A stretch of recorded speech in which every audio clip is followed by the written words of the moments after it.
Guys, എല്ലാവർക്കും നമസ്കാരം. ഞാനും ഹസ്ബൻഡും കൂടെ തെങ്കാശിക്ക് പോയ വിവരങ്ങളൊക്കെ ഇന്ന് പറയാമെന്ന് കരുതുകയാണ്. തമിഴ്നാട്ടിലോട്ട് കയറി കഴിഞ്ഞപ്പോൾ പിന്നെ നല്ല പരന്ന വഴിയായിരുന്നു.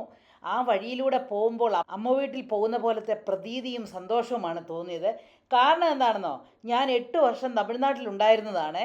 അപ്പോൾ തിരിച്ചൊന്ന് പോകുമ്പോഴേതിനെ ഭയങ്കര സന്തോഷം തോന്നി. ഞങ്ങൾ മെയിനായിട്ടും തെങ്കാശിക്ക് പോകാൻ കാരണം ഒരു വളക്കാപ്പ് ചടങ്ങിനെ അറ്റൻഡ് ചെയ്യാനായിരുന്നു. അതിൻ്റെ വീഡിയോ ഒക്കെ ഞാൻ ഇട്ടിരുന്നോ, നിങ്ങൾ കണ്ടു കാണുമായിരിക്കുമല്ലോ.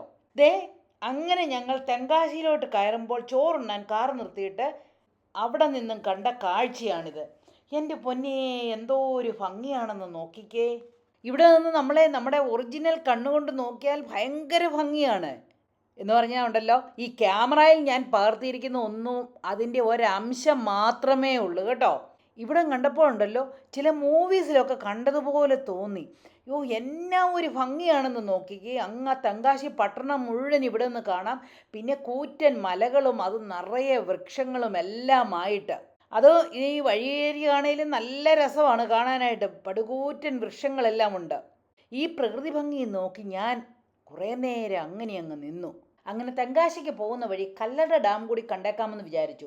ഈ കല്ലട ഡാം സ്ഥിതി ചെയ്യുന്നത് കൊല്ലം ഡിസ്ട്രിക്റ്റിൽ പുനലൂർ ചെങ്കോട്ട റൂട്ടിൽ തെന്മല എന്ന സ്ഥലത്താണ്.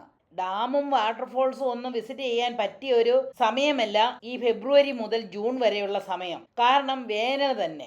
ഡാമിനോ വാട്ടർഫോളിനോ ഒന്നും അത്രയൊന്നും ഭംഗിയൊന്നും കാണുമെന്ന് കരുതിയില്ല. എനിവേ ഇതുവഴി പോകുന്നതല്ലേ എന്ന് കരുതി ഈ ഡാമും കൂടി ഒന്ന് കണ്ടേക്കാമെന്ന് കരുതി. ഈ ഡാമിൽ കുറച്ച് വെള്ളമൊക്കെ ഉണ്ടായിരുന്നു. എന്നാൽ ഉദ്ദേശിച്ചിടത്തോളം മോശമില്ലായിരുന്നു കേട്ടോ. ഡാമിൽ കുറേ വെള്ളമൊക്കെ ഉണ്ടായിരുന്നു. ഈ ഡാമിലോട്ട് 2 വഴിക്ക് നമുക്ക് പോകാം. ഒന്ന് ഈ വലിയ ഗേറ്റ് വഴി, കല്ലറ ഇറിഗേഷൻ പ്രോജക്റ്റ് എന്ന് എഴുതി വെച്ചിരിക്കുന്നത് കണ്ടോ. ആ ഗേറ്റ് വഴി നമുക്ക് പോയാൽ ഡാമിൻ്റെ മുകളിൽ വരെ എത്താമെന്നാണ് പറഞ്ഞത്. അതിന് 10 രൂപയുടെ ടിക്കറ്റ് എടുത്താൽ മതി. എന്നാൽ ഇതിന് തൊട്ടടുത്തുള്ള ഒരു പാലമുണ്ട്. ആ പാലം അത് കഴിഞ്ഞ് ഉടനെ ഒരു വഴിയുണ്ട് ഈ ഡാമിൻ്റെ അടുത്തെത്താൻ. തെന്മല എക്കോ ടൂറിസം എന്ന് എഴുതി വെച്ചിരിക്കുന്നത് കണ്ടില്ലേ. ഇതുവഴി പോയാൽ ഇത് ശരിക്കും ഒരു വനത്തിനകത്തുകൂടി പോകുന്ന ഒരു പ്രതീതി ഉളവാക്കും. ഇതുവഴി പോകാനായിട്ട് 70 രൂപയുടെ ടിക്കറ്റും എടുക്കണം. അപ്പോൾ ഡിറക്ഷൻസ് ഒക്കെ ഉണ്ട് ഇതുവഴിയൊക്കെ പോകണമെന്ന്. ഞാൻ ഏതാണെങ്കിലും ഇതുവഴിയാണ് പോയത്. കാരണം ഉച്ച സമയം ആയതിനാലുണ്ടല്ലോ ഭയങ്കര വെയിലായിരുന്നു. അപ്പോൾ ഈ കാടിനകത്തൂടെ പോകുമ്പോഴുണ്ടല്ലോ ഈ വൃക്ഷങ്ങളൊക്കെ പടർന്ന് പന്തലിച്ചൊരു പന്തൽ പോലെ അങ്ങ് ഇരിക്കുകയാണ്. അപ്പോൾ നമുക്ക് വെയിൽ കൊള്ളാതെ, വെയിലിൻ്റെ ചൂടൊന്നും അടിക്കാതെ പോകാനായിട്ട് സാധിക്കും. ഈ കാടിനകത്തോടെയുള്ള യാത്ര നല്ല രസമായിരുന്നു കേട്ടോ. കുന്നുകളും സ്റ്റെപ്പുകളും ഒക്കെ ആയിട്ട് ഒരു ഹൈക്കിങ്ങിന് ഇഷ്ടമുള്ളവർക്ക് നല്ലവണ്ണം എൻജോയ് ചെയ്യാൻ സാധിക്കും. നമുക്ക് പോകാനായിട്ടുള്ള വഴിയെല്ലാം നല്ലതായിട്ട് ഇട്ടിട്ടുണ്ട്. ശരിക്കും പറഞ്ഞാൽ ഒരു വനം പോലെയാണ് നമുക്ക് തോന്നുന്നത്. വനമാണെന്ന് തോന്നാനായിട്ട് ഇടയ്ക്കിടയ്ക്ക് ഡിനോസറസുകളെയൊക്കെ ഉണ്ടാക്കി വെച്ചിട്ടുണ്ട്. ടീറക്സിനെയൊക്കെ അവിടെ ഇവിടെ എല്ലാം കാണാമായിരുന്നു. അതുപോലെ തന്നെ ട്രൈബൽ ആൾക്കാരുടെ കൂട്ടായ്മയുടെയും അവർ വെള്ളം എടുക്കുന്നതിൻ്റെയും ഡാൻസ് കളിക്കുന്നതിൻ്റെയും മറ്റുമായ പ്രതിമകളും ഇടയ്ക്കിടയ്ക്ക് കാണാമായിരുന്നു. അതുപോലെ തന്നെ ഇടയ്ക്ക് നമുക്ക് റെസ്റ്റ് ചെയ്യാനായിട്ടുള്ള ഇരിപ്പിടങ്ങളും ഒക്കെ ഉണ്ടായിരുന്നു. അതുകൊണ്ട് ക്ഷീണിക്കത്തൊന്നുമില്ല. പിന്നെ നടന്നു പോകാനായിട്ട് നല്ല കല്ല് പാകിയ ഒരു നടപ്പാതയുണ്ട്. സൈഡിലൊക്കെ മുളങ്കമ്പ് വെച്ച് കെട്ടിയ പോലെയുള്ള റെയിൽസും ഒക്കെ ഉണ്ടായിരുന്നതുകൊണ്ട് നമുക്ക് സേഫായിട്ട് നടന്നു പോകാനായിട്ട് സാധിക്കും. പിന്നെ ഈ പടർന്ന് പന്തലിച്ച് നിൽക്കുന്ന കൂറ്റൻ വൃക്ഷങ്ങളൊക്കെ നമുക്ക് വേണ്ടത്ര തണൽ നൽകി. അതുകൊണ്ട് നട്ടുച്ചയ്ക്ക് നടന്നിട്ട് ക്ഷീണമൊന്നും ഉണ്ടായില്ല. മലയാളികളായ നമ്മൾക്ക് കാടും ചെടിയും പൂവും പുഴയും ഒക്കെ ഒത്തിരി ഇഷ്ടമുള്ളവരാണില്ലേ. വനങ്ങളുടെ ഭംഗിയൊക്കെ ആസ്വദിക്കണമെങ്കിൽ മഴക്കാലം കഴിഞ്ഞ ഉടനെ വേണം. അന്നേരമാണ് ഇവയെല്ലാം പടർന്ന് പന്തലിച്ച് പൂത്തുലഞ്ഞ് നിൽക്കുന്നത്. അന്നേരം ആ വനത്തിലൂടെ പക്ഷികളുടെ കളകളാരവങ്ങളും ഒക്കെ ശ്രദ്ധിച്ച് നടക്കാൻ എന്നാ രസമാണ്. വേനലാകുമ്പോഴേക്ക് ചെടികളൊക്കെ കരിഞ്ഞു പോകും. വനത്തിന് ആ തിക്നെസ് ഒന്നും കാണത്തില്ല. അതൊക്കെ കാണുമ്പോൾ എനിക്ക് ചെറിയ വിഷമമൊക്കെ തോന്നാറുണ്ട്. ഇപ്പോൾ ഈ വനത്തിൽ കൂടെ നടക്കുമ്പോഴും കാടിൻ്റെ തിക്നെസ് എല്ലാം നല്ലവണ്ണം കുറഞ്ഞിട്ടുണ്ടായിരുന്നു. കാരണം ഈ വൃക്ഷങ്ങളുടെ ഇടയെല്ലാം നല്ല പോലെ തെളിഞ്ഞു തന്നെ കാണാമായിരുന്നു. എന്നിരുന്നാലും നിങ്ങളൊന്ന് നോക്കിക്കേ ഈ വനത്തിൻ്റെ ഭംഗി. ഈ കൂറ്റൻ വൃക്ഷത്തിൻ്റെ ഭംഗി കണ്ടോ. എന്നാ അമണ്ടൻ ഒരു വൃക്ഷമാണിതല്ലേ. ഇവിടെയൊക്കെ ഇരുന്നും നിന്നും ഒക്കെ ഫോട്ടോ എടുക്കാൻ പറ്റിയ സ്ഥലം തന്നെയാണ്.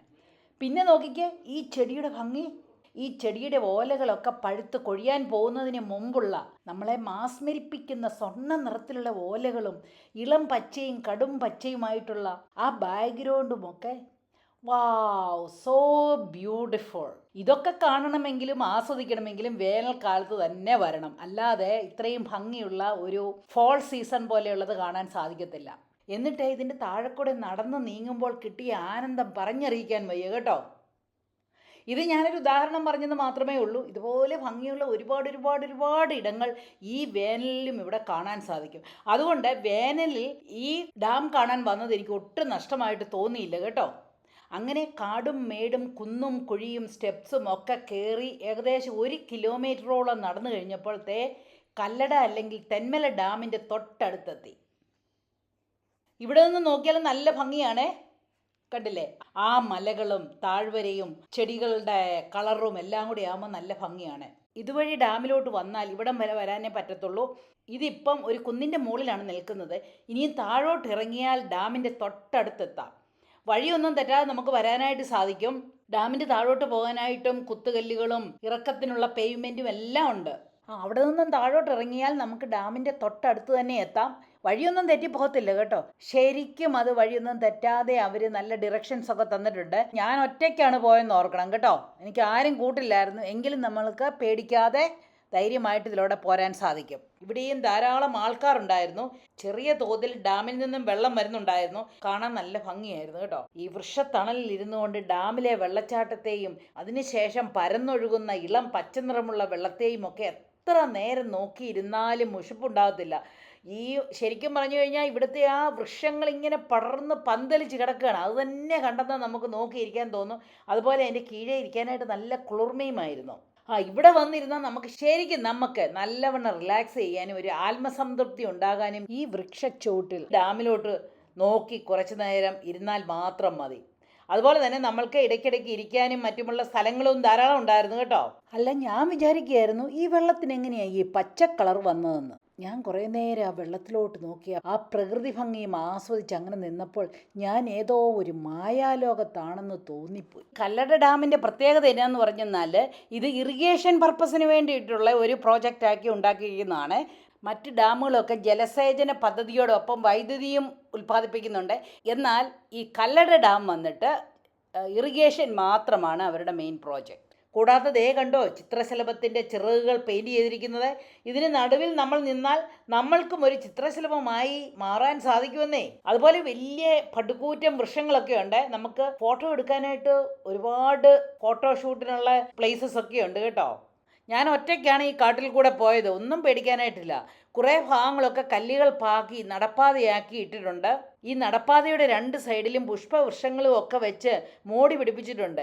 ഇതിനിടയിലൂടെ നടക്കുമ്പോൾ ഇടയ്ക്കും പുഴയ്ക്കുമൊക്കെ ഒരു പൂ പടർന്ന് നമ്മുടെ മേലിൽ പതിക്കുമ്പോൾ ആരോ ഒരു കൂട്ട പൂക്കൾ നമ്മുടെ തലയിലേക്ക് കുടഞ്ഞിട്ടതുപോലെയാണ് എനിക്ക് തോന്നിയത്. ഏതാണെങ്കിലും ഈ കല്ലട തെന്മല ഡാം കാണാൻ കയറിയത് ഒട്ടും നഷ്ടമായില്ല. ഇനിയും വെള്ളമുള്ള സമയത്ത് എനിക്ക് ശരിക്കും ഒന്നും കൂടി വരണം. അയ്യോ, ഒരു കാര്യം പറയാൻ മറന്നുപോയി. ഈ ഡാം കാണാനായിട്ട് ഏത് വഴി പോകണം എന്നൊക്കെ ഞാനങ്ങ് ഡിബേറ്റ് ചെയ്തിരിക്കുമ്പോൾ 2 മിഡിൽ ഏജ്ഡ് ഗൈസ് എന്നെ നോക്കി ചിരിച്ചുകൊണ്ട് എന്നോട് ചോദിച്ചു, ആലീസ് അല്ലെന്ന്. എൻ്റെ ഫാൻസ് ആണെന്ന് പറഞ്ഞപ്പോൾ എനിക്ക് എന്തെന്നില്ലാത്ത സന്തോഷം തോന്നി. അതിലൊരാൾ ഉടനെ തന്നെ പുള്ളിക്കാരൻ്റെ വൈഫിനെ ഫോണിൽ വിളിച്ചു തന്നു. അങ്ങനെ ഞങ്ങൾ എല്ലാവരും കൂടി കുറച്ച് സമയം സംസാരിച്ചു. ഏതാണെങ്കിലും എനിക്ക് കുറച്ച് ഫാൻസൊക്കെ ഉണ്ട് കേട്ടോ.